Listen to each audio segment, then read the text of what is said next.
Welcome to MrUnbox and Travel. This is Samsung Galaxy Z Flip 4. Samsung's latest premium smartphone. Now, we will Samsung Galaxy Z Fold 4 detailed review. We will share the link in the description. We will share interest in this video. We will this smartphone review or first impression user review smartphone use അതുകൊണ്ട് തന്നെ A to Z കാര്യങ്ങൾ നമ്മൾ detail ആയിട്ട് പറയും. അത് positive ആണെങ്കിലും negative ആണെങ്കിലും തീർച്ചയായിട്ടും ഈ ഒരു കാര്യങ്ങളൊക്കെ ഞാൻ ഈ ഒരു വീഡിയോയിൽ ഉൾപ്പെടുത്തുന്നതായിരിക്കും. അപ്പോൾ വീഡിയോ യൂസ്ഫുൾ ആണെന്ന് കരുതിയാൽ ലൈക്ക് ചെയ്യുന്ന കാര്യം പരിഗണിക്കുക. അതുപോലെ തന്നെ വീഡിയോസും കാര്യങ്ങളൊക്കെ നിങ്ങൾക്ക് യൂസ്ഫുൾ ആണെങ്കിൽ ഈ ഒരു ചാനൽ ഇതുവരെ സബ്സ്ക്രൈബ് ചെയ്തിട്ടില്ലെങ്കിൽ ചാനൽ ഒന്ന് സബ്സ്ക്രൈബ് ചെയ്ത് കൂടാ ബെൽ ഐക്കൺ കൂടി അമർത്തുക. അപ്പോൾ നമുക്ക് നേരെ ഈ ഒരു സ്മാർട്ട് ഫോണിന്റെ വീഡിയോയിലേക്ക് കടക്കാം.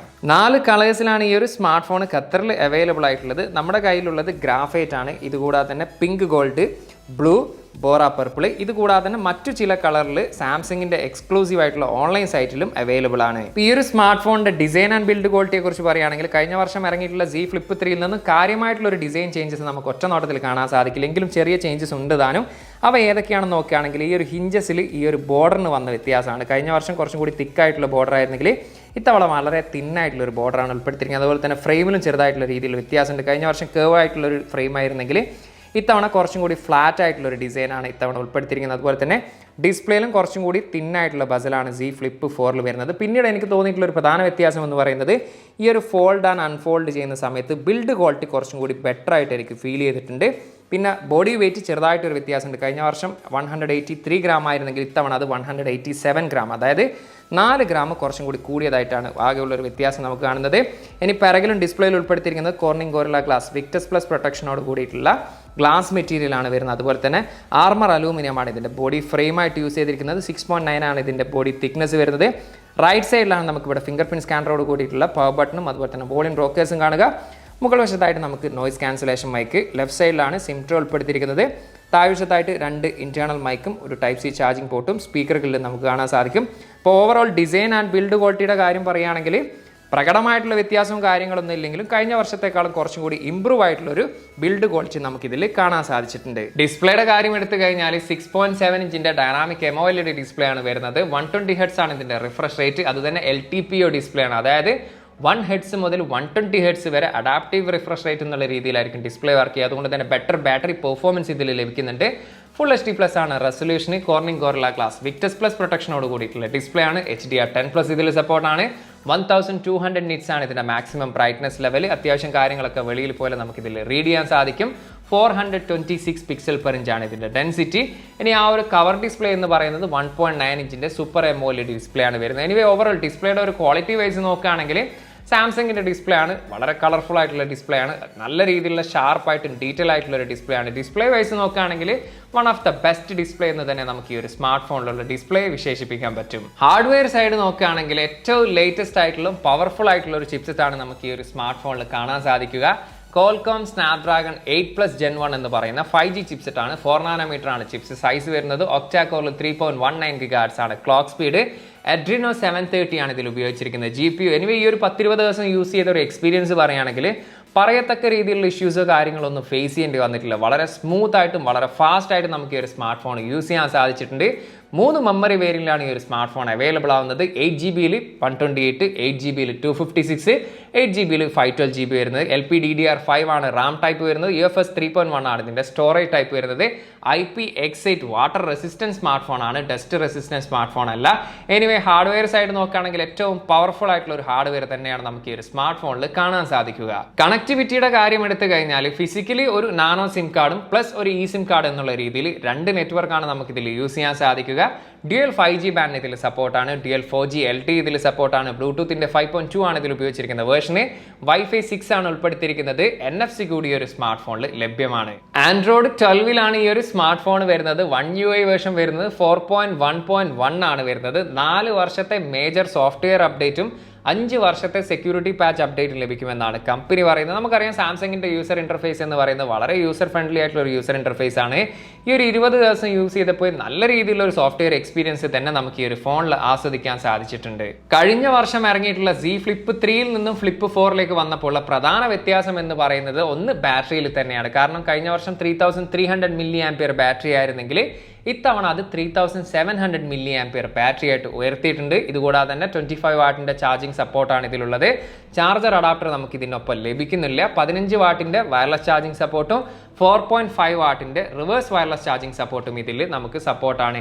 എനിവേ നമുക്ക് ഈ ഒരു ബാറ്ററി ലൈഫിൻ്റെ കാര്യം എടുത്തു കഴിഞ്ഞാൽ കഴിഞ്ഞ വർഷത്തേക്കാളും ഒത്തിരി ഇമ്പ്രൂവ് ആയിട്ടാണ് എനിക്ക് ഫീൽ ചെയ്തിട്ടുള്ളത്. ഇതുകൂടാതെ തന്നെ LTPO ഡിസ്പ്ലേ ആയതുകൊണ്ട് തന്നെ അഡാപ്റ്റീവ് റിഫ്രഷ് റേറ്റ് ആണ്. നമ്മൾ ഏത് തരത്തിലുള്ള ആപ്ലിക്കേഷനാണ് യൂസ് ചെയ്യുന്നത് അതിനനുസരിച്ചുള്ള റിഫ്രഷ് റേറ്റും കാര്യങ്ങളും മാറുന്നത് കൊണ്ട് തന്നെ ബാറ്ററി കൺസപ്ഷൻ വലിയ രീതിയിൽ നമുക്ക് ഈ ഒരു സ്മാർട്ട് ഫോണിൽ കാണാൻ സാധിച്ചിട്ടില്ല. അതുകൊണ്ട് തന്നെ നമ്മളൊരു ഹെവി യൂസർ ആണെങ്കിൽ പോലും ഏകദേശം ഒരു ദിവസത്തിനടുത്ത് നമുക്കിത് യൂസ് ചെയ്യാൻ സാധിക്കും. അതല്ല നോർമൽ യൂസർ ആണെങ്കിൽ നമുക്ക് ഒരു ദിവസത്തിന് മുകളിൽ യൂസ് ചെയ്യാൻ സാധിക്കും. കാരണം ഈ ഒരു 3700 mAh ബാറ്ററിയിൽ നിന്ന് നമ്മൾ പ്രതീക്ഷിക്കുന്നതിലും ഒരു പടിക്ക് മുകളിൽ തന്നെ തീർച്ചയായിട്ടും ഈ ഒരു സ്മാർട്ട് ഫോണിൽ എനിക്ക് ബാറ്ററി ലൈഫ് ലഭിച്ചതായിട്ട് കാണാൻ സാധിച്ചിട്ടുണ്ട്. സൈഡ് മൗണ്ടഡ് ഫിംഗർ പ്രിന്റ് സ്കാനറാണ് ഉൾപ്പെടുത്തിയിരിക്കുന്നത്. എത്രത്തോളം ഫാസ്റ്റ് ആയിട്ട് വർക്ക് ചെയ്യുന്നത് നോക്കാം. അത്യാവശ്യം ഫാസ്റ്റ് ആയിട്ട് തന്നെ ഫിംഗർ ലോക്ക് വർക്ക് ചെയ്യുന്നുണ്ട്. ഇനി ഫേസ് ലോക്കിൻ്റെ കാര്യം എടുത്താൽ ഫേസ് ലോക്കും അത്യാവശ്യം ഫാസ്റ്റ് ആയിട്ട് തന്നെ വർക്ക് ചെയ്യുന്നത് കാണുന്നു. Dolby Atmos supported stereo speakers ആണ് വരുന്നത്. ട്യൂൺഡ് ബൈ AKG ആണ്.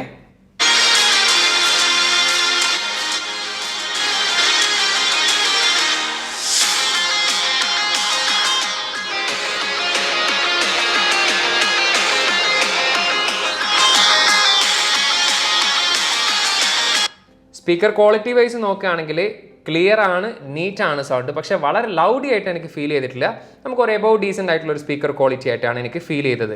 ഈ ഒരു Z Flip 4ലുള്ള മറ്റു ചില ഫീച്ചേഴ്സും കാര്യങ്ങളൊക്കെ നോക്കുകയാണെങ്കിൽ ഫോൾഡ് ഫോണിലും ഫ്ലിപ്പ് ഫോണും കാണുന്ന തരത്തിലുള്ള ആ ഒരു ഫ്ലെക്സ് മോഡ് നമുക്ക് ഈ ഒരു സ്മാർട്ട് ഫോണിലും കാണാൻ സാധിക്കുന്നുണ്ട്. അതായത് നമ്മൾ ഫോൺ പകുതിയായി മടക്കി വെച്ച് കഴിഞ്ഞാൽ നമുക്ക് ക്യാമറയും അതുപോലെ തന്നെ ചില ആപ്ലിക്കേഷൻസ് ഒക്കെ നമുക്ക് അത്തരത്തിൽ യൂസ് ചെയ്യാൻ സാധിക്കുമെന്നതാണ്. പിന്നീടുള്ളത് നമ്മുടെ ആ ഒരു ചെറിയ ഡിസ്പ്ലേയിൽ നമുക്ക് ക്യാമറയുടെ പ്രിവ്യൂ നമുക്ക് കാണാൻ സാധിക്കും. അതുപോലെ തന്നെ സ്പീഡ് ഡയൽ എന്നുള്ള രീതിയിൽ നമുക്ക് 3 ആളെ വരെ ഇതിൽ സെറ്റ് ചെയ്തുകൊണ്ട് ആ ഒരു ചെറിയ ഡിസ്പ്ലേയിൽ നമുക്ക് പെട്ടെന്ന് ഈ ഒരു 3 ആളിൽ നമുക്ക് വിളിക്കാൻ സാധിക്കും എന്നൊരു ഓപ്ഷൻ ഉണ്ട്.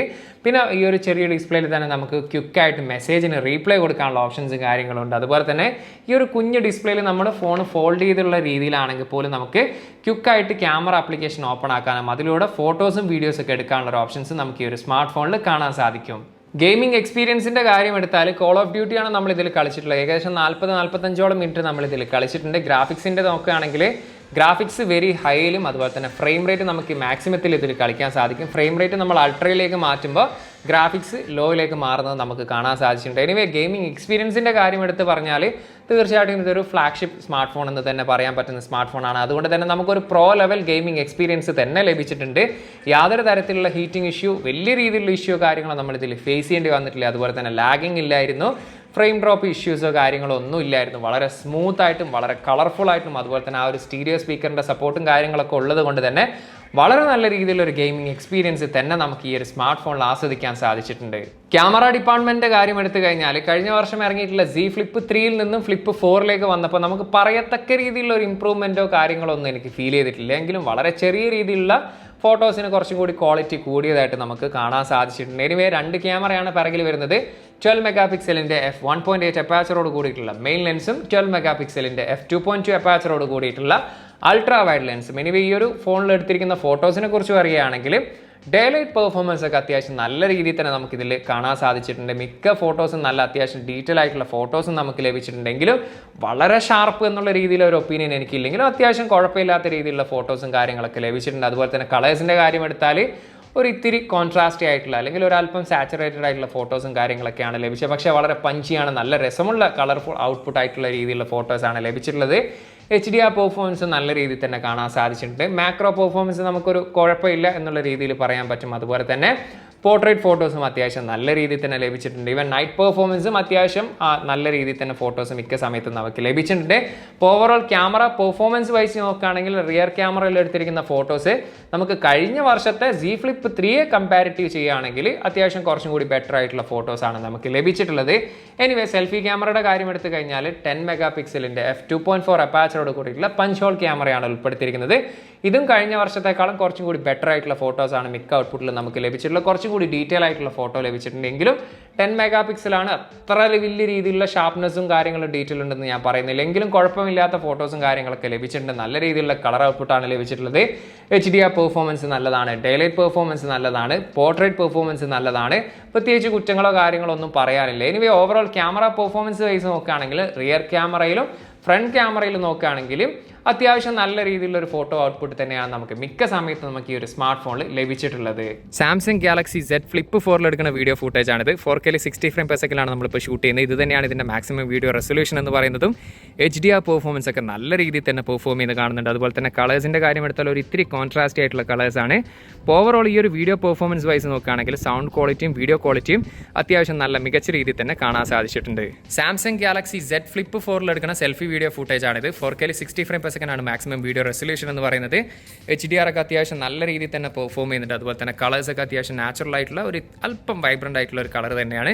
ഇപ്പോൾ ഓവറോൾ വീഡിയോ ക്വാളിറ്റി വൈസ് നോക്കുകയാണെങ്കിൽ അത്യാവശ്യം നല്ല രീതിയിലുള്ള ഒരു വീഡിയോ ക്വാളിറ്റി തന്നെ നമുക്ക് ഈ ഒരു സാംസങ് ഗാലക്സി Z Flip 4 കാണാൻ സാധിച്ചിട്ടുണ്ട്. സാംസങ് ഗാലക്സി Z Flip 4ന്റെ പ്രൈസ് ഇവിടെ ഖത്തറിൽ വരുന്നത് 8GB + 128ന് 3849 ഖത്തർ റിയാൽ, ഏകദേശം ഇന്ത്യയുടെ 81,000ഉം 8GB + 256GB വരുന്നത് 4049 ഖത്തർ റിയാൽ, ഏകദേശം ഇന്ത്യയുടെ 85,000ഉം 8GB + 512GB വരുന്നത് 4499 ഖത്തർ റിയാൽ, ഏകദേശം ഇന്ത്യയുടെ 95,000 റുപ്പീസാണ് ഇതിന് പ്രൈസ് വരുന്നത്.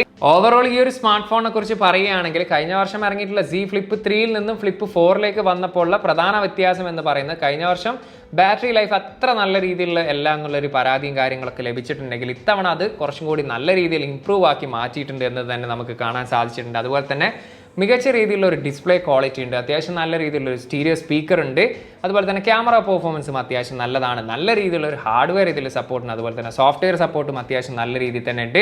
അപ്പോൾ ഇങ്ങനെയൊക്കെ നോക്കുകയാണെങ്കിൽ നിങ്ങൾ ഈ ഒരു ഫാൻസി സ്മാർട്ട് ഫോൺ ഇഷ്ടപ്പെടുന്ന ആളുകളാണെങ്കിൽ കമ്പാരിറ്റീവ്ലി വില കുറഞ്ഞ ഒരു ഫാൻസി സ്മാർട്ട് ഫോൺ ആണ് തേടുന്നതെങ്കിൽ തീർച്ചയായിട്ടും പരിഗണിക്കാൻ പറ്റുന്ന ഒരു സ്മാർട്ട് ഫോൺ തന്നെയാണ് സാംസങ് ഗാലക്സി Z Flip 4. ഈ ഒരു വീഡിയോ വൈൻഡ് അപ്പ് ചെയ്യുന്നതിന് മുമ്പ് ഞാൻ ഒരാളെ കൂടി പരിചയപ്പെടുത്തിക്കൊണ്ട് വൈൻഡ് അപ്പ് ചെയ്യാമെന്ന് കരുതുന്നു. അപ്പോൾ നമ്മുടെ അടുത്ത സ്മാർട്ട് ഫോൺ അൺബോക്സിംഗ് ഏതാണെന്ന് ചോദിച്ചു കഴിഞ്ഞാൽ Xiaomi 12 Lite 5G. ഇപ്പോൾ ഈ ഒരു സ്മാർട്ട് ഫോണിൻ്റെ അൺബോക്സിംഗ് ആയിരിക്കും നമ്മൾ അടുത്ത് ചെയ്യാൻ പോകുന്നുണ്ടാകും. അപ്പോൾ ഇത്തരത്തിലുള്ള വീഡിയോസും കാര്യങ്ങളും ഇൻട്രസ്റ്റ് ഉള്ളവരാണെങ്കിൽ ചാനൽ ഇതുവരെ സബ്സ്ക്രൈബ് ചെയ്തിട്ടില്ലെങ്കിൽ ചാനൽ ഒന്ന് സബ്സ്ക്രൈബ് ചെയ്ത് കൂടാ ബെല്ലൈക്കൺ കൂടി അമർത്തുന്ന കാര്യമെന്ന് പരിഗണിക്കുക.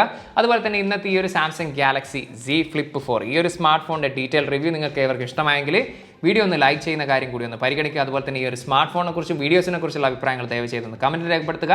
ടെക് സംബന്ധമായിട്ടുള്ള സംശയങ്ങളും കാര്യങ്ങളും ഉണ്ടെങ്കിൽ ഇൻസ്റ്റാഗ്രാമിൻ്റെ ഫേസ്ബുക്കിൻ്റെ ലിങ്ക് ഞാൻ ഡിസ്ക്രിപ്ഷനിൽ കൊടുത്തിട്ടുണ്ട്, അവിടെ നിങ്ങൾക്ക് മെസ്സേജ് അയച്ച് ചോദിക്കാവുന്നതാണ്.